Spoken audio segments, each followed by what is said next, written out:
Welcome everybody to AI for the Average Joe, season 3, episode 4, and we're super excited today to have the wonderful Kirsty Lewis with us. Hello, Kirsty. How are you? Hello, I am good. Thank you very much. Good. It's super exciting to have you with us to talk about all things facilitation and your community and the wonderful SoFest that we've got coming up as well. So let's not waste any time. Let's go straight over to you. Tell us, what are you doing at the moment, Kirsty? What's your community telling you about what they're using for AI for?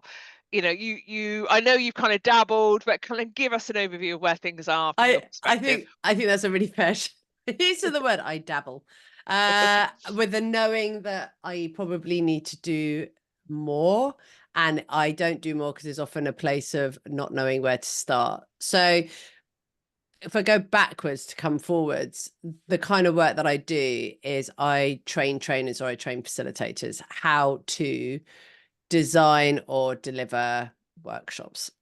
And so I run a business as well, as most of us do.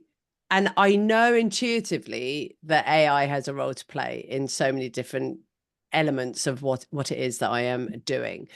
And I think it's probably overwhelm that stops me from working out how to use it or even what to use. So I've dabbled a bit. So things that I've played with that just bring me joy, and I'll just list some things like Notebook LM, is it? The Google, and making audios. And so pre-Christmas, when I was writing the SoFest sponsorship pack, I threw it. I think Catherine Nicholson had shown me it, and I was like, oh, what is this magic? And use the tool, and then the next minute I've got these 2 American voices talking about SoFest. It was incredible. I was absolutely blown away just based on putting in a PowerPoint deck. And I was like, wow. And so that got me curious, but I couldn't work out how to then use it for full effect back into maybe the work that I do. ChatGPT, play with that all the time now, I guess. So I actually finally paid up for it last week so that I could create what do you call it, like your own avatar or a project, so like a private system. Chucked a load of my principles for designing workshops into it and said, remember this, called it Daniel the Designer. And I love that. I'm strong sunshine yellow in the insights language, so I need to make it fun.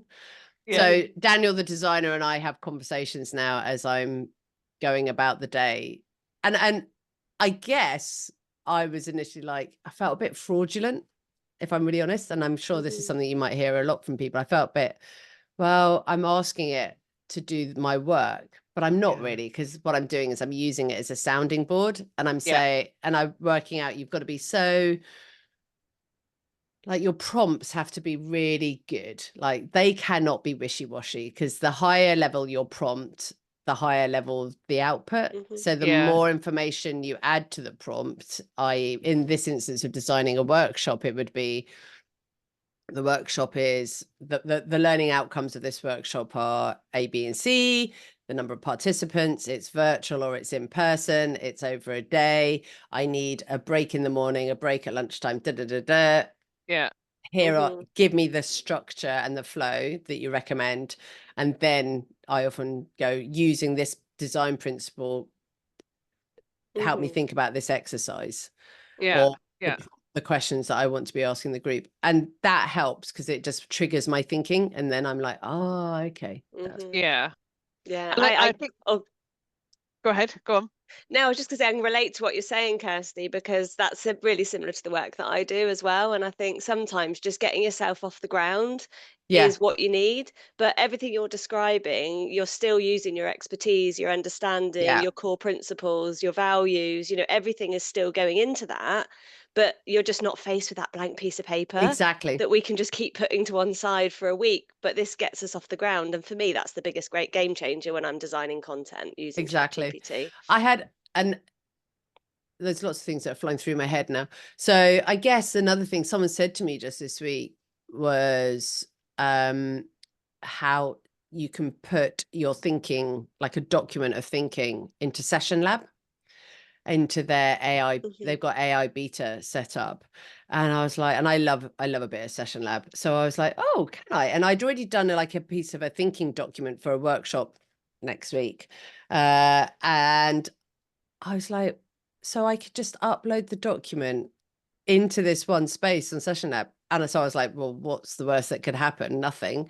Put it in. Next minute, it chucked out a 2-day suggested flow again, but with just the headlines and titles for me and timings. And I was like, yeah, this is helpful. Yeah.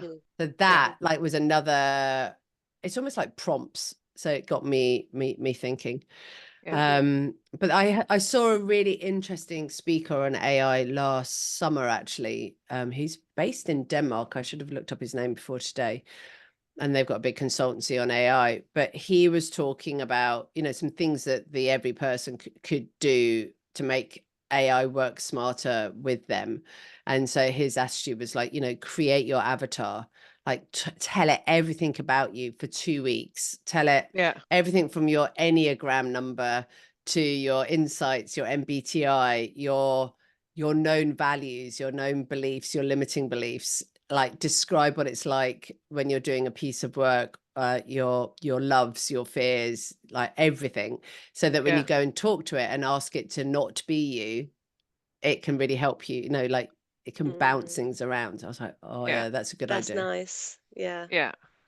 And I think the key there, what you're talking about, Kirsty, is like not outsourcing your thinking, but using it as like for delegation, for partnership, for collaboration, co-working.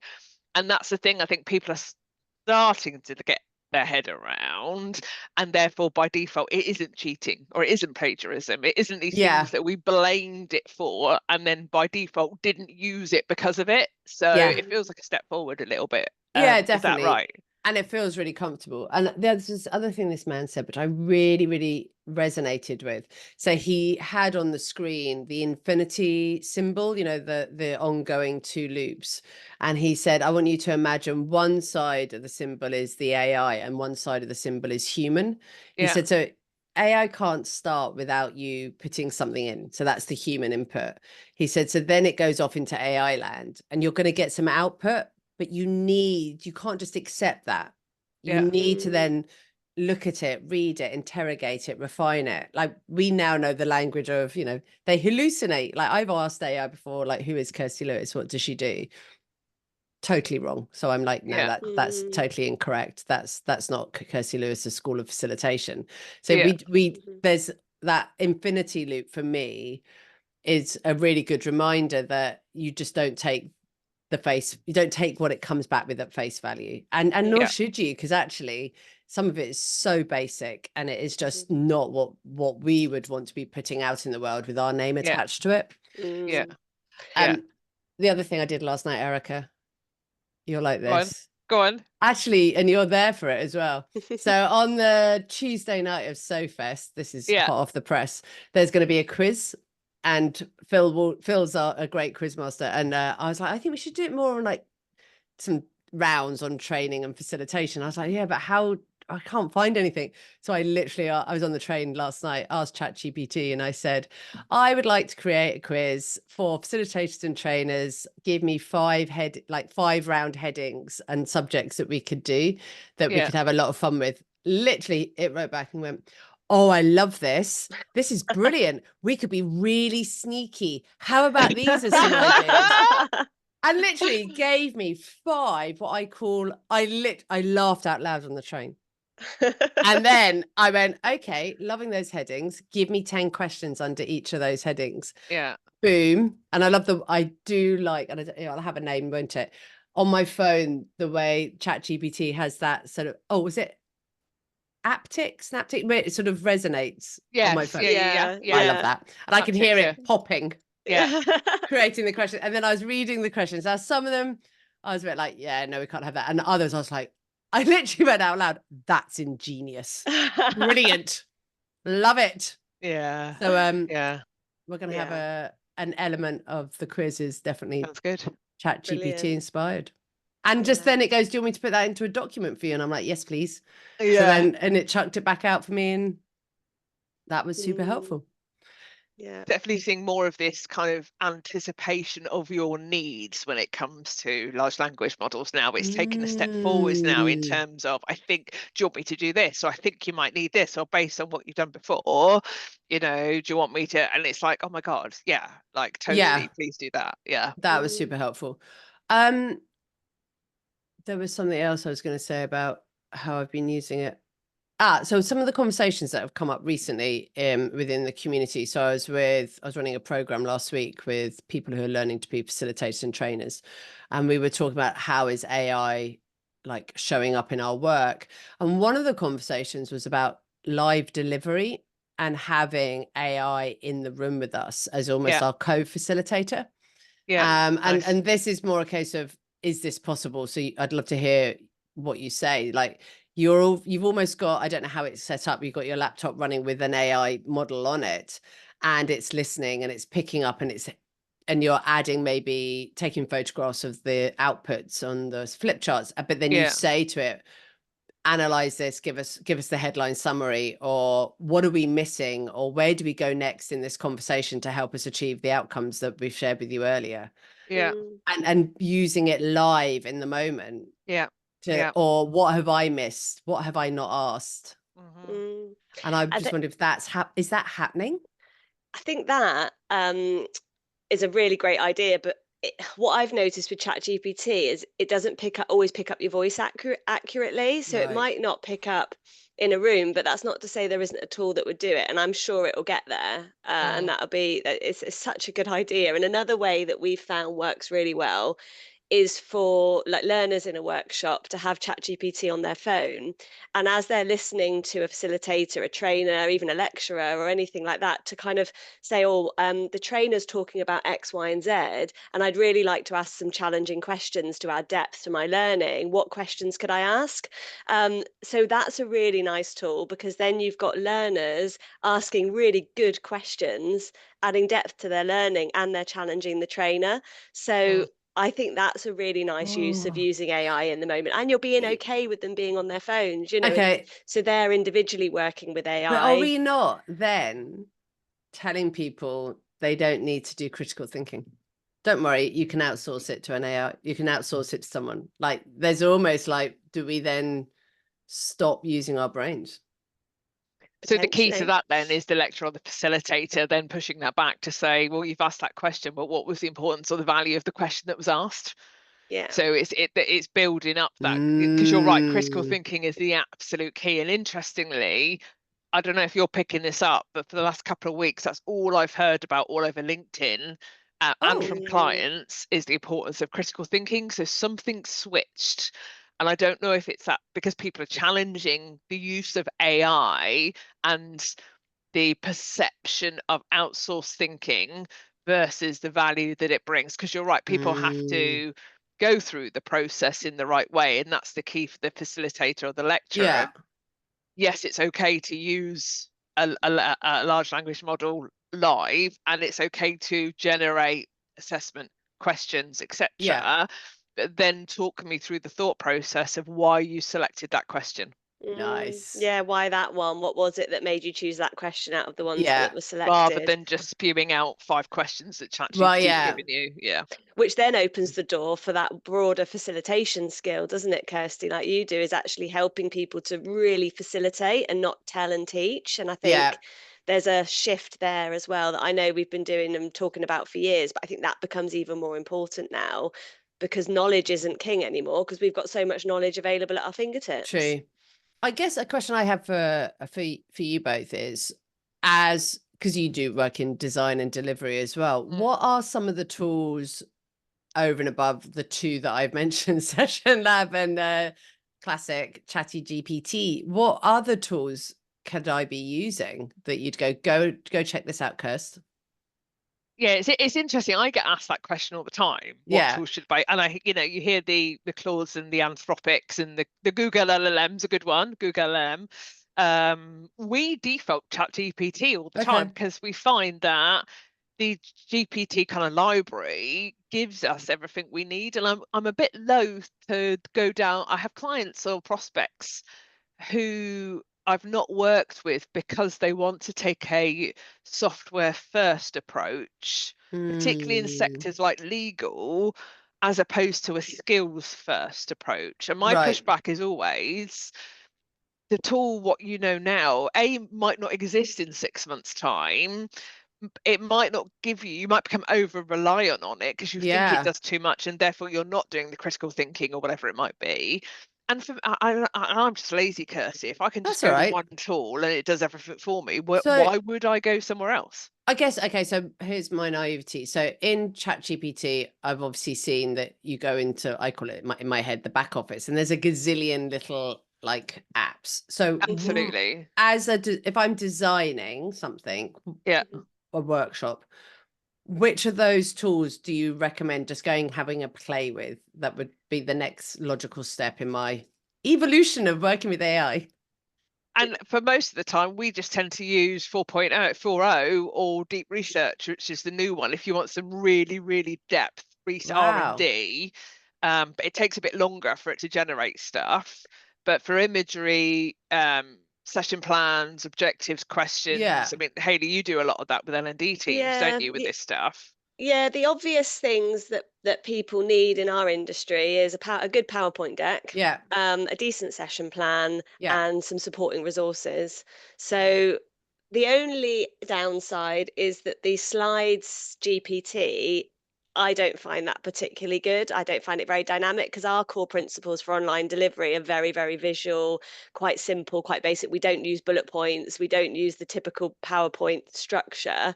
So that I find challenging, and I'm trying more and more to share our principles. And I might actually take some of your advice, Kirsty, that you shared at the beginning of this session. The best one that I found so far is Gamma, which is another one that a lot of people are already talking about. There's no secrets with Gamma, I don't think. People are starting to use that. And you can set templates and themes, and it's a bit more visual, a bit more dynamic, still not quite far enough for what we need. And you get so many free credits, and then you start paying monthly for it. So it's just, I always say to people, it's just about weighing up the options of how, because all the tools now are becoming paid for, aren't they? So you don't want to be paying for 10, 15 different tools when ChatGPT, for whatever it is we pay a month, Erica, I don't know, 15, £20 a month, is giving you the majority of that. And then it's kind of, well, which one do I need to stretch further? And then there's loads of tools out there that can do the next thing. So it's a difficult question to answer. No, it's all right. Naive question then. ChatGPT does slides. Yeah. Okay, fine. Yeah. Thank you. So if I look they're at black what and white, but they're slides. and what's your definition of a good slide? You know, what's the problem you're trying to solve? I guess that's where you start, really, isn't it? If I look at the top of what I've bookmarked, I've got ChatGPT is my number one, Google Gemini is my number two, Copilot is my number three, but that's more for client work. Most of our clients use Copilot. Notebook LM is number four, and Gamma is number five. And I default to ChatGPT every time. Anything really. Interestingly, little plug here, I've started writing a book. I've written my first chapter. My development editors come back and said, Erica, you're talking about a load of stuff. You actually need to reference this. And I'm like, oh, okay. So this morning I've gone into ChatGPT and I've asked for some Harvard referencing on certain events, and it's given it to me. I've gone to quality check and half the links don't work. So again, it definitely, you could go to the best large language model on the market, which in my opinion is ChatGPT, but it's still at the moment pulling out old links, wrong information. And that's with a pretty decent prompt as well. And specificity that it has to be Harvard referencing with endnotes and all that kind of stuff. So it's still not a magic wand, no matter which one you go to. So my brain is now thinking about you having to go and find all those references. I know, that's the fun bit, right? Old school. You have to like go back and do the old school referencing. It takes me back to my university dissertation days, and I hated it then too. So I don't think any of us enjoyed it. Yeah, exactly. Brilliant. No, but I think in terms of just facilitation and training, I would just say I think we're naive to think that we don't need to get familiar with AI. And I think it's a case of just keep exploring, and there's loads of ways to do that. So like listening to the podcast that you do, Erica, Alex, who's I can never say his surname, the French dude who's got AI Tinkers. That's a really massive community now. They're always running experiments, and it's purely on facilitation and training, which I think is really interesting. So it's a very niche market. And then Erica, you and I are both part of communities in the WhatsApp land, and Hayley, you too. And there's great things that are shared there. And I think it's just having a go and experimenting. I think that's my learning on all of this, and just seeing what it can do. But just keep bringing the human element. That's where I'm going in my head. Yeah. And it's mindset. You know, we challenge clients, leaders, managers, trainers, our client set, prospects on mindset. And this really is 75% challenge mindset, just like virtual training was 10 years ago.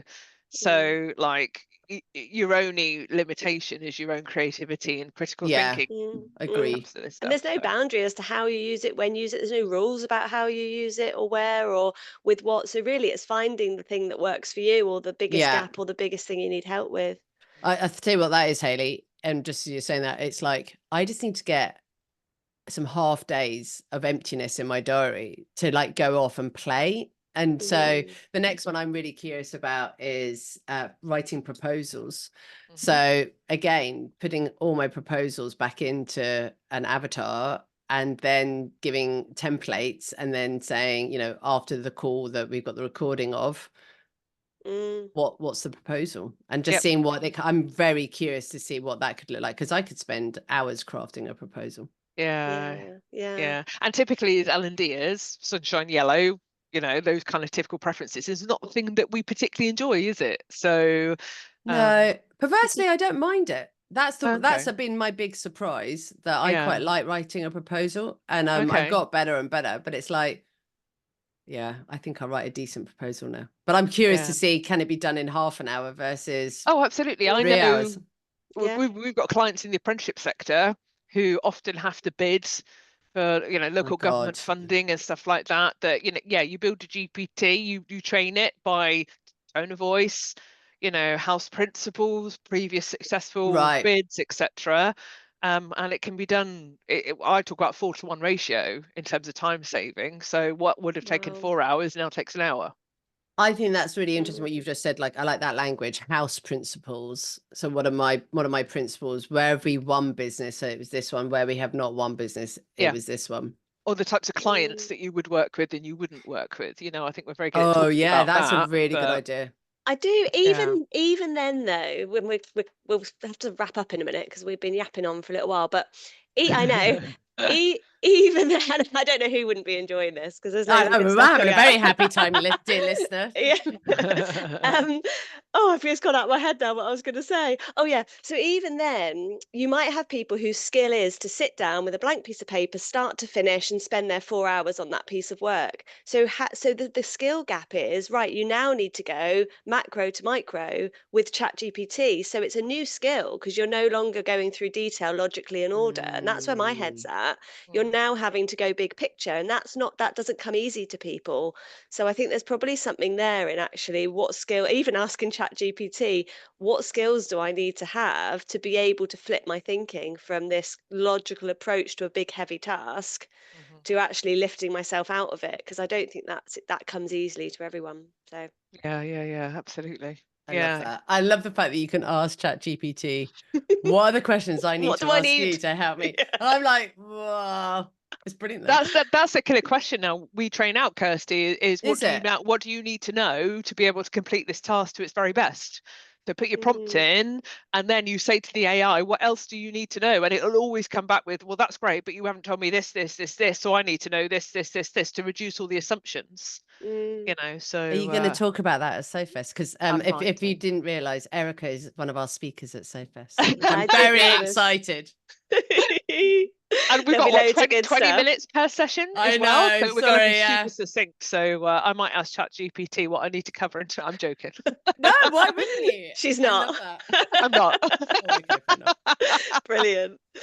So, Kirsty, just as we wrap up, with bearing in mind our industry and our audience, and you speak so clearly to that to the people that are going to be listening to this, what advice would you give? What top tip would you give to people that are just starting to play around with it, or even people in the same space as you that are using it, just to help them take it to that next level?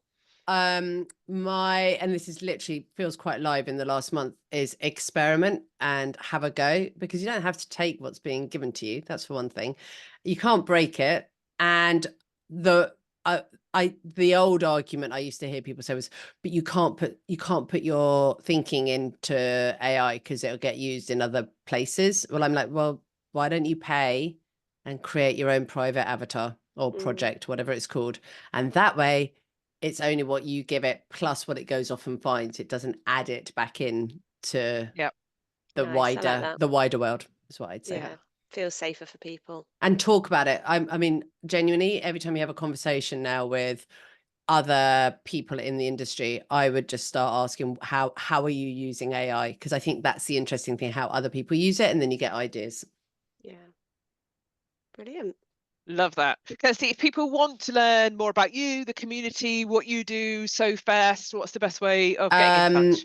LinkedIn, so Kirsty Lewis on LinkedIn, or School of Facilitation on LinkedIn. Or if you want to just be nosy and know more about my life, Instagram is the place to do that, because I'm on stories every day.